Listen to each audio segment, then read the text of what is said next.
Did. Yeah, used to treat my mattress like that. What's up? This is your girl Gigi on Gigi's Reality. Thank you for tuning in. You were trying to see what's happening on the part 3 reunion of Atlanta Housewives, and it was just too much. I finally, like I said, hit my cap for Nene. It is time for her to go. As she has liked to say, the door is closed. I can't deal with her no more. But before we get into the review, do your girl a favor and hit that subscribe button. Like I said, it is free 99. It can't be free. It don't cost you nothing.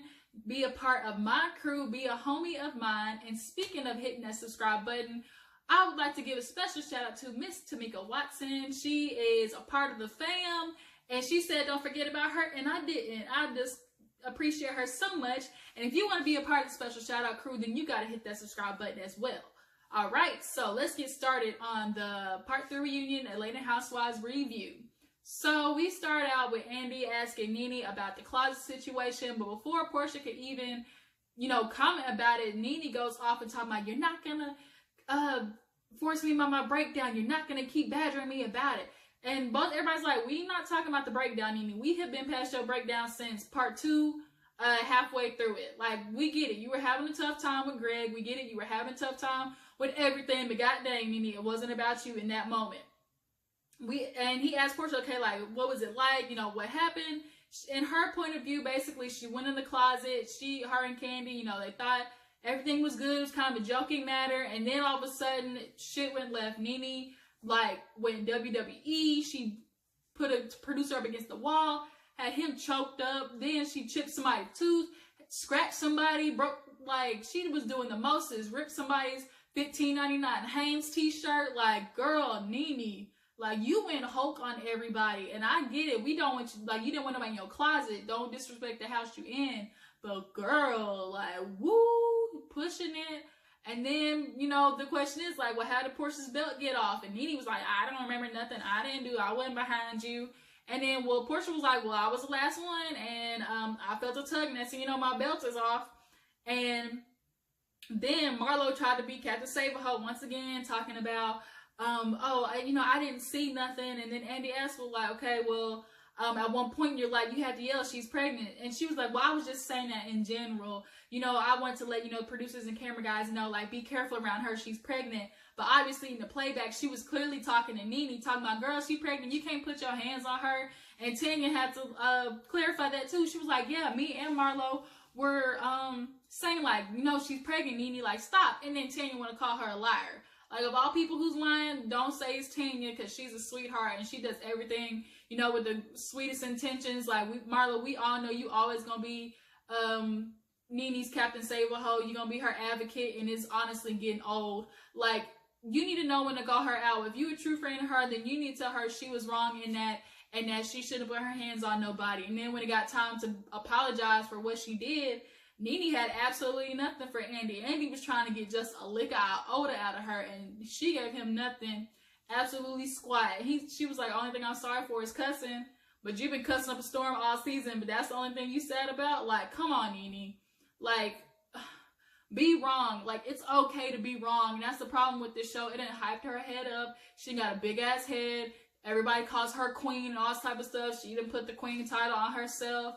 And now looks like she don't realize queen is getting dethroned. Sometimes by being at top, you gonna get knocked down. She ain't liking it. And I think that she knows that the end is coming for her in regards to, her being the nucleus that she usually was of the group. People got their own stuff, and Nene is not liking that. As long as she's always talking about support women. But as soon as somebody bosses up, Nene is always trying to do anything to just keep the attention away from that and back on her. So then Candy, gave her point of view, we went in there and we thought everything was shits and giggles until Nene went off. So she said, I went downstairs, got my mic taken off, and Nene came down aggressive as hell. And she was like, I had to go. Portia was like, get me out of here. She called to check on Nene, but she was heard in the background, okay, don't y'all bring these bitches around. They trying to embarrass me, put me on blast. If y'all bring them around here, it's gonna be bad. It's gonna be a problem. Well, what are you talking about? Put you on blast all season. Every time we see you talking about your closet, my clothes, this, I got this and that. I'm rich, bitch. Like, here's your opportunity to show the world what you working with, Mimi. And you shut down. So what was in the closet? A dead body? Like, god dang, Mimi. I get it, your house rules, but you know, some things just don't require that freaking reaction. Like, it was the most, and the fact that she put her hands on people, and she been giving all this advice to Portia about, oh, you can't react like that. Oh, what you did to Kenya, I was there for you, be there for me. Well, okay, Portia's gonna be there for you, and the fact to tell you that you wrong. See, the difference about when Nene talking about be there for me, be there for her means tell her, you know, everything's sunshine and rainbows and everything's okay when it's not. That's what Nene means with be there for. It means always tell me I'm good, and it's a whole ass reason that it's not. So people can't do that all the time, Nene. So then we move on to Miss Cynthia and Mike. Andy's talking about, you know, them talking about marriage and you know, when is that going to happen and how's the relationship. They obviously have a really good relationship. They have good chemistry. After Peter, this is definitely a come up for me in the looks category. He's, you know, he got money. He's, you know, got his own establishment. Like, they're a good mixture. Will they get married soon? I don't know. I mean, even though Mike keeps talking about, you know, marriage, this, marriage, that, he still hasn't put a ring on her finger. And he's kind of remind me of those dudes who just kind of tell a girl, like, I'm ready to get married just to suffice her and just to, like, you know, keep her around. Something about Mike is, I don't know, throwing me off in regards to that. So then, you know, we talk about Noelle, her college, you know, experience. She wasn't doing good in the beginning, but she's kind of getting reacclimated. You know, with Leon talking to Mike, you know, she said, you know, I'm a package deal. Like, Mike has to understand I come with Noelle and Leon because she's his daughter. And that's absolutely right with Leon's fine ass. Like, you know, Leon needs to know, you know, what man's gonna be around his daughter. You know, everybody's thinking, are that him and Cynthia will get back together. I secretly wish it too, because they would be such a cute couple. But, you know, she says they're just friends. So, you know, Cynthia, you like it, I love it. So then we get to move on to Eva and this whole shindig of a wedding that she had, spending, okay, she at least spent $250,000. We know that for a fact. Now, let me know, if you had that type of money, are you still spending $250,000 on a wedding? I'm sorry, I'm just not doing it, because then at the end of the day, I'm looking back when I got all these bills to pay, and I'm like, damn, I spent 10 grand on drinks. Damn, I spent, you know, 20 grand on flowers. Like, I just can't do it. I would be a millionaire, and I just still couldn't do it, because that's just my personality. She had 3 dresses, and Andy told me, like, why did you still have 3 dresses if you knew you were going over budget? She wasn't giving it up. And that's point blank period. She said, I don't regret nothing.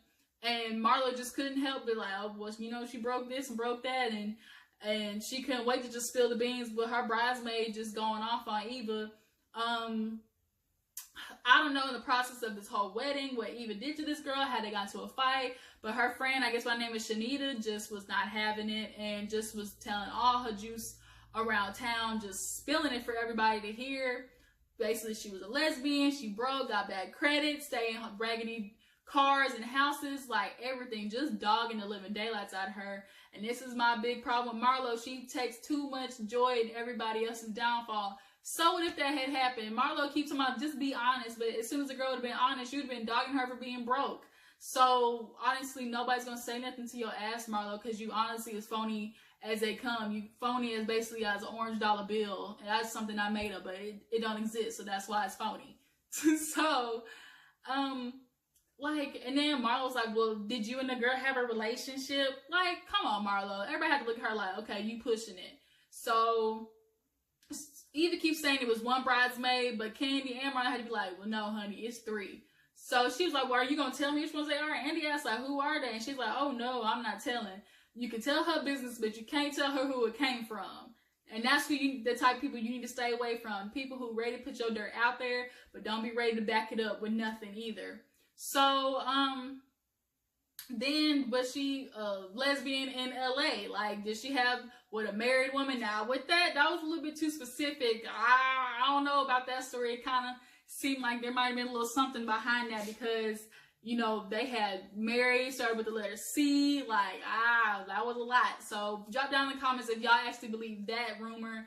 Did Eva have a lesbian relationship with a married woman in LA? Let me know.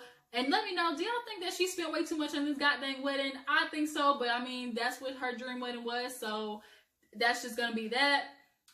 So then, Marlo was like, all you have to do is tell the truth. Like, and she talked about how she got money, which was do Instagram. We all know people make money like online now. So she was like, well, you know, it was just, if she did that, then I guess she could afford the wedding. You know, I just hate liars. I can't stand liars. Like, girl, like, you the biggest liar / scammer of them all. Like, don't forget your past. I hate people who like get up and forget where they came from. And Candy had to put her in place. Like, girl, you've been doing a lot of effed up shit for a long time. We cannot forget what she did to Nene. Like, for the longest, she was going after Nene and became friends with Kenya. So we all know Marlo just is wishy-washy as they come. And the only reason she keep going back to Nene is because it benefits her. So this party situation with with Cynthia and Kenya and Candy, like, it's exhausting because here it is, you know, Cynthia and Nene have had this long relationship, and you know, they've been friends for 10 years, and Nene's finding just the stupidest reason to throw that all away. We have watched their friendship. I mean, they obviously are, you know, have good times together. But it's odd to me, like, why Nene is finding this specific reason, you know, to just blow up and make it huger than what it is.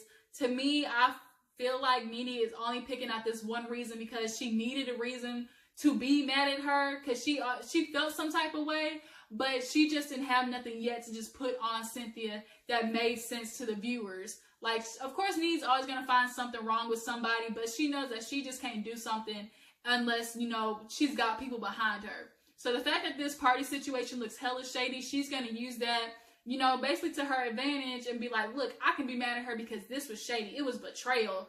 Like, girl, don't act like you ain't ever did nothing. You have been talking about Cynthia this whole season in confessionals, been dogging her, calling her insecure. And you throw people away like freaking Thanksgiving leftovers, Nene. Like, you have got to stop doing that with people. Like Portia said, indispensable. Like, and Cynthia said a thing, like, when she done with you, she throw you away. She get mad, she throw you away. I can't, like, that's not what a real friendship is. And we have, if there's anything that you have learned from watching these 10 years of Real Housewives of Atlanta, Nene is somebody that you have a friendship with on terms. It is a friendship with terms. Those aren't real friendships. And Annie basically had to ask, like, is this something you want to throw this away for? And Portia was saying, like, this is sad. Like, I really want to see them get back together. But it's very clear that, you know, Cynthia's pouring her heart out like she always does. And Nene has shut down. And Cynthia, at this point, she don't give a damn. She told me, she's like, I don't give a damn. I can tell you this and you can take it or leave it. And Andy was like, this seems like a doors closed situation. And Cynthia said, I don't care. I can't get out the door fast enough. I am running. And girl, that sent everybody for a loop. And Marla was like, that's mean. You know, I always see Cynthia being the bigger person. Well, she was like, I'm tired of doing that. Cynthia usually is the bigger person in regards to that friendship. She's always,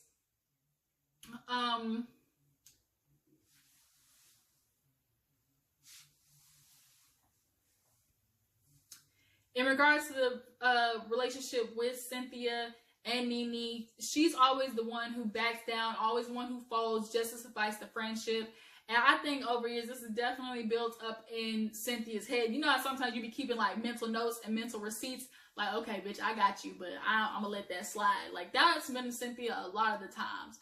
And I think she has hit her cap as well as I have, because you can only do that for so long before you're ready to just bust out on a bitch. Like, it'll happen. So, as you know, she got strong on Nene, talking about I don't give a damn. She got a little bit of bass in her voice, and Nene wasn't expecting it. Like, you ain't gotta cuss at me, but girl, you've been cussing everybody else left and right during the season. So take it as you do it, okay? So, what I honestly want to know is, do you guys think that Nene feels like she has control over, you know, the choices that goes on with the Atlanta Housewives, like who stays on, who stays off? I mean, Eva says, like, you know, Nene got no control of me being on this couch, but we all know, like, she does have a say, but does she have actual, like, control? But then we have also the fact that Marlo still don't got a peach, and she been on here for 6 years.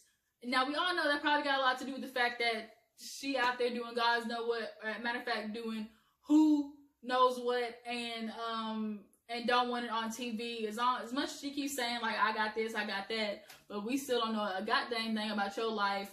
And all she can do is keep up Nene's ass because that's the only thing that's keeping her exposure. I mean, Cynthia talking about, you know, I had been there for Nene when Marlo was, you know, not her friend, because Marlo kept talking about, you know, she really was hurt about the party situation. She called me crying, and I had to be there for her. And Cynthia was like, well, I did the same thing. She called me crying about you, so guess what? We both been there. And Cynthia was right. Like, Nene is so weird with her friendship. I couldn't be friends with a bitch like that. Like, I'd be done lost my mind. I would have cussed that ass out and walked away a long time ago. For real. But this situation is not gonna last long. Cynthia, she gonna be fine. She gonna move on. When I knew that it was over when Cynthia at the end basically said, I'm done with this, and I'm not messing with anything that does not give me peace. Like, when a woman brings up her peace, that's when you know she like over. Like, even in a relationship, like if she tell a nigga like, look, I'm looking for my peace, or you're not a part of it, like, it's done. Like, she out the door, ready to go. And I think Nene kind of knows that. I kind of feel like Nene was feeling like she was already kind of on her way out with the girl, so she's like, I'm gonna beat you to the punch, and I'm gonna cut each and every single one of you off. To the fact that she even unfollowed Andy. Like, Andy was like, well, what the hell did I do? If, like I said, if you ain't on Nene's side, she gonna cut you off. She don't, ain't nothing to cut that bitch off. Snip, snip, ho. Snip, snip, ho. Like, Nene ain't got no problem. So, she gonna be lonely, though. She gonna look back and realize she did some stupid stuff. Like, she lost a lot of people over stupid stuff.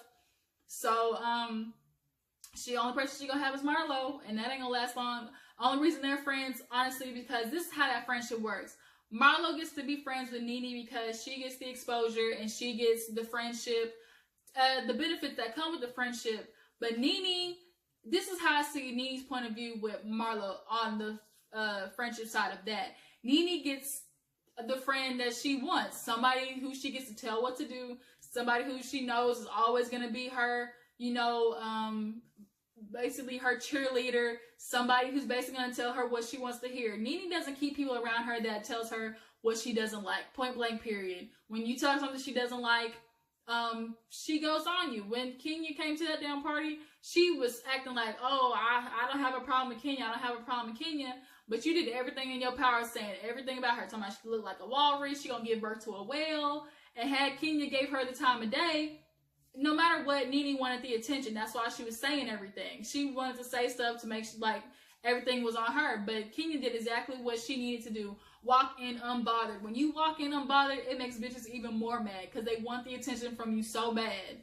And Kenya took the spotlight at the party, and then Marla had the nerve to be like, well, you need to go get her and cuss her out. Like, girl, like, ain't nobody ratchet like that no more. We get it. You've been to jail, but don't take nobody else with you there, Marlo, okay? So we finally round out the reunion with talking about Candy and Portia having a truce. Their friendship is still gonna be, you know, good since they bonded. You know, as Portia said, oh, like, we bonded over this. And so they should be good, but obviously there's still that little rift because Candy's team and Portia aren't good. But Portia was like, look, as soon as I drop this baby, I'm gonna be on and cracking again, so we ain't got nothing to worry about. And then they end with like the little fortune, which was cute. You know, Shamari gonna get a Rolex, which was shade at Portia. Candy actually got a good one saying, you know, that she's gonna be friends with a foe, which was their story between her and Portia. Nene said she was gonna throw up in Shamari's bathroom. Eva, she got, your talents will still keep you fortune as long as nobody steals them. Cynthia, she gonna get a makeover. Like, ooh, that might have been for Shamari because, you know, her fashions, honey, her fashions. And then, who was the last one? Portia, she got, oh, you gonna see Yvonne and know who she was. Like, okay, Yvonne, she ain't gonna be a part of the Housewives franchise. They kind of tried to slide her in there. Granted, Yvonne was a lot of drama, but I don't think she was still a right fit for the show. She's more like a love and hip hop type girl. I can just tell. So, that was it. That was how everything ended. Part 3 was just rounded off everything for this season 11 of the Atlanta Housewives. And that's it. Who we gonna see next year? I think they're going to cut Shamari. I think they're going to try and bring back Phaedra. They're going to try and bring back Kenya, and it's going to definitely be like fireworks if that's what happens. So we're just going to stay tuned to see. Now, they're doing a Portia baby special, so I might be reviewing that. Just kind of depends on what my time's looking like.